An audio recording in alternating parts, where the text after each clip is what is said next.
आज हम पढ़ेंगे ब्राइटा म्योरिटिका। ब्राइटा म्योरिटिका जो है उसका कॉमन नेम है क्लोराइड्स ऑफ बैरियम, जिसे हैनमन सर ने प्रूव किया है।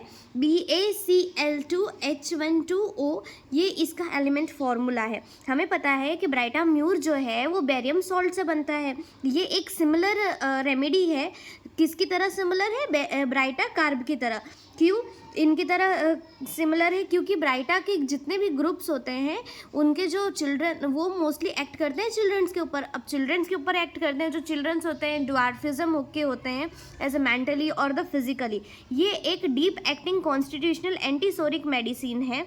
अब क्लिनिकली ये हम एन्यूरिज्म में देते हैं, अस्थमा में देते हैं, कन्वल्जन्स में देते हैं, ईयर एक में देते हैं, ग्लैंडुलर अफेक्शंस में देते हैं, इडियोसी में देते हैं, मेनिया में देते हैं, निम्फोमेनिया में देते हैं, pancreatitis, paralysis, hypertension, tinnitus, tonsillitis, narrowing of cardiac orifice, sclerosis of brain and spinal cord.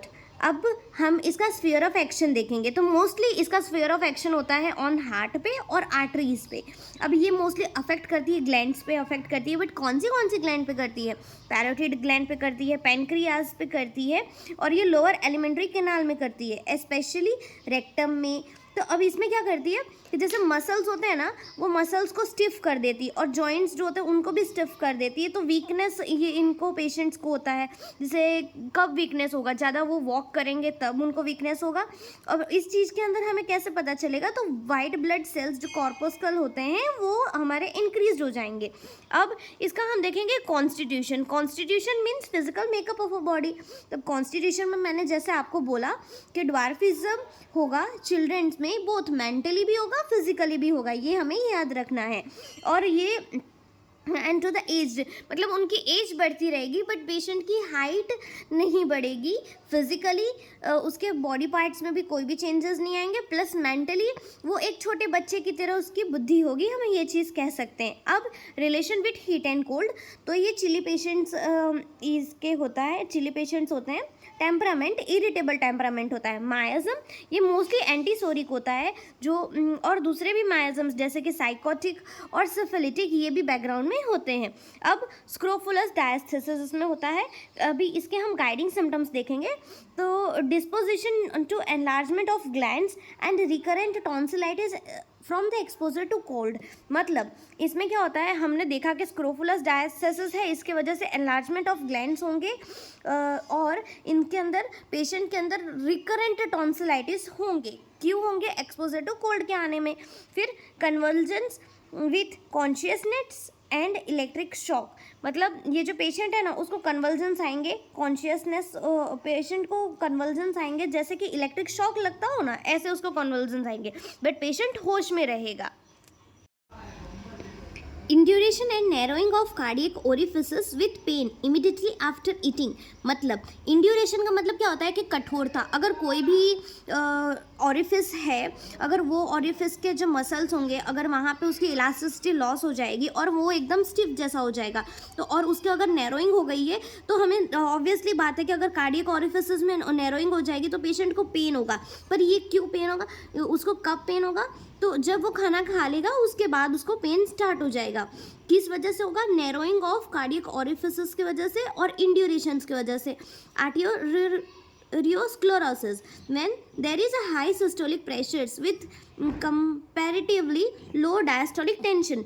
Arteriosclerosis का मतलब क्या होता है कि हमें पता है कि जैसे कोई भी आर्टरीज होती हैं, अगर आर्टरीज ऐसे इतने साइज की हैं, अगर इसका हम नैरोइंग हो जाएगा। नैरोइंग किस तरह से होगा उसका? अगर इसके अंदर ये कोलेस्ट्रॉल है, फैट्स है, अगर इसका डिपोजिशन हो जाएगा तो इसका नैरोइंग हो जाएगा। अब नैरोइंग हो जाएगा, हमें पता है कि आर्टरीज जो होती हैं उनका प्रेशर हाई होता है, पर अगर ये नैरोइंग हो जाएगी तो उसके प्रेशर्स और हाई हो जाएंगे। तो उसमें क्या होगा? हाई सिस्टोलिक प्रेशर होगा कंपैरेटिवली डायस्टोलिक टेंशन से।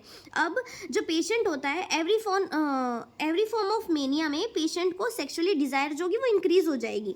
Loss of voluntary muscle power but sensitivity intact, profuse flow of saliva and offensive order from the mouth. जो पेशेंट जो होगा ना उसको प्रोफ्यूज सलाइवा होगा और ऑफेंसिव ऑर्डर होगा, उसके मुंह से एकदम गंदी सी बदबू आएगी। अब चिल्ड्रंस जो होंगे, जो अब हमने पहले ही कहा है कि मोस्टली चिल्ड्रंस के लिए हम देते हैं और मोस्टली चिल्ड्रंस में ये चीज़ हमें देखने को मिलती है।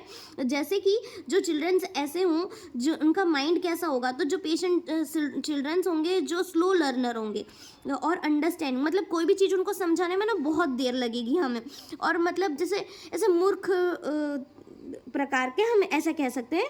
और do not desire to play like the other childrens, मतलब छोटे बच्चे होते हैं तो मोस्टली वो क्या करते हैं कि खेलते हैं दूसरे बच्चों के साथ में, पर ऐसे बच्चे जो किसी के साथ में खेलना ना चाहें, अकेले अकेले रहना चाहें और उनको कोई भी चीज़ समझाने में बहुत दिक्कत होती, वो पेशेंट्स को, वो चिल्ड्रंस को हम दे सकते हैं।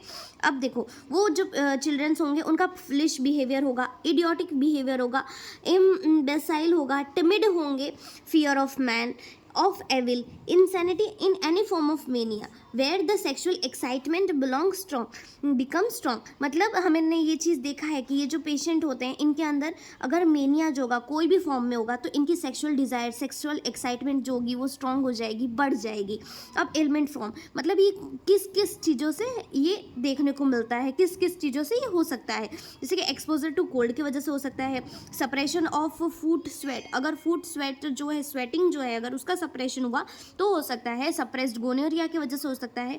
Year whizzing and buzzing sound होगा, और noise is on chewing and swallowing और स्नीजिंग। ईयर एक होगा, better by sip of cold water, मतलब ये जो पेशेंट होगा उसको क्या होगा कि हाई पिंच साउंड होंगे, जैसे व्रिस्लिंग साउंड ना होता है ना, उसको हम विजिंग साउंड बोलते हैं। बजिंग साउंड जैसा होगा वैसे होंगे, जैसे कि वो अगर चबा रहा है, चीव कर रहा है, स्वॉलो कर रहा है, स्नीज कर रहा है, ये सारे साउंड से होंगे। और फिर क्या होता है, जो पेशेंट होंगे ना उनको ईयर होगा, मतलब कान में दर्द होगा। अब कान में दर्द होगा वो किस चीज़ से ठीक होगा, तो जिप ऑफ कोल्ड वाटर, मतलब एक छोटी सी चुस्की अगर वो लेगा ठंडे पानी की तब उसको ठीक रहेगा। पैरोटिड ग्लैंड जो होगा उसका स्वॉलोइंग हो जाएगा। ऑफेंसिव डिस्चार्ज होगा उसको ईयर से। हमने एक और चीज़ देखा कि इसके अंदर जो पेशेंट होते हैं उनके अंदर सलाइवा का जो फ्लो होता है वो भी ज़्यादा होता है और उनके मुंह से भी बहुत गंदी बदबू आती है। मतलब ऑफेंसिव ऑर्डर आता है फ्रॉम द माउथ से और ऑफेंसिव डिस्चार्ज आता है फ्रॉम द ईयर से। Inflates middle ear on blowing knows.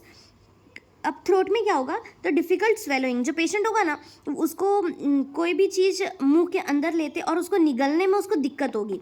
Recurrent tonsillitis from the exposure to cold, tonsil enlarge, paresis of pharynx and eustachian tube with sneezing and noises, tubes feels too wide open. Thank you. आज हमने जो पढ़ा वो आशा करती हूँ आप सबको समझ में आया हो। अगर आपको ये समझ में आया हो तो please subscribe my channel. Thank you.